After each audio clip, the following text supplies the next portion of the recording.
ప్రశ్న రావణ్ గాడి కేసులో చేతులు ఎత్తేసిన వైఎస్ఆర్సీపీ లీగల్ టీం అండి. మొత్తానికి నిన్న జరిగినటువంటి వాయిదాలో మన పొన్నవోలు గారు హాజరు కాకపోవడం వల్ల ప్రశ్న రావణ్ గాడికి 4 వారాలు వాయిదా వేసేశారు. విషయం ఏంటంటే, ప్రశ్న రావణ్ కేసులో వాళ్ళ భార్య కోర్టులో పిటిషన్ వేయించారు.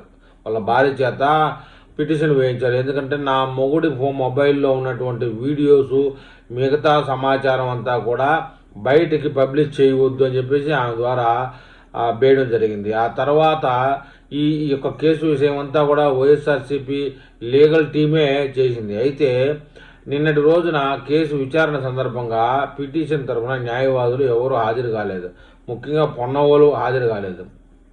పిటిషనర్ తరఫున న్యాయవాదులు ఎవరు హాజరు కాకపోవడంతో కేసు 4 వారాలు వాయిదా వేశారు న్యాయమూర్తి గారు.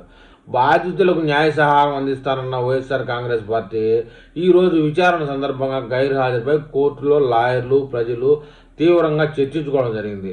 వైఎస్ఆర్ కాంగ్రెస్ పార్టీ ద్వంద్వ సిద్ధాంతంతో నివ్వెరపోయినటువంటి న్యాయవర్గాలు మొత్తానికి బాధితులకు అండగా ఉంటామని ఒకవైపు చెబుతూ కోర్టుకి ఎందుకు రాలేకపోతా ఉన్నారని చెప్పేసి ప్రశ్న మొదలైంది. దీంతో వదిలేశారు బాబోయ్, వీడిని వదిలేశారు, ప్రశ్న రావణ్ గాడి వల్ల మనకు లాస్ అయింది, మనకేదో ప్లస్ అవుతుందిలే అనుకుంటే లాస్ అయింది కాబట్టి అతని విషయంలో మనం ఇంకా ఎలాంటి చర్యలు తీసుకోవద్దని నిర్ణయించుకున్నట్టుగా సోషల్ మీడియాలో అర్థమవుతా ఉంది. మొత్తానికి ఏదేమైనా ప్రశ్న రావణ్ జోసెఫ్ గారికి తగిన శాస్తి జరిగిందని కొంతమంది అంటున్నారు.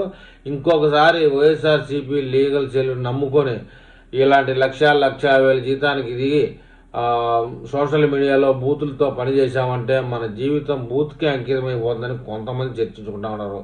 మొత్తానికి ఏది ఏమైనా సోషల్ మీడియాలో ఈ యొక్క బులుగు పేటీఎం బ్యాచ్ ఇచ్చే లక్షన్నర జీతానికి బూతుల్లో ఉద్యోగం చేసి జీవితాన్నే బూతులు పాలు కావడం అనేది ఒక కనువిప్పుగా తెలుసుకోవాలి మరి.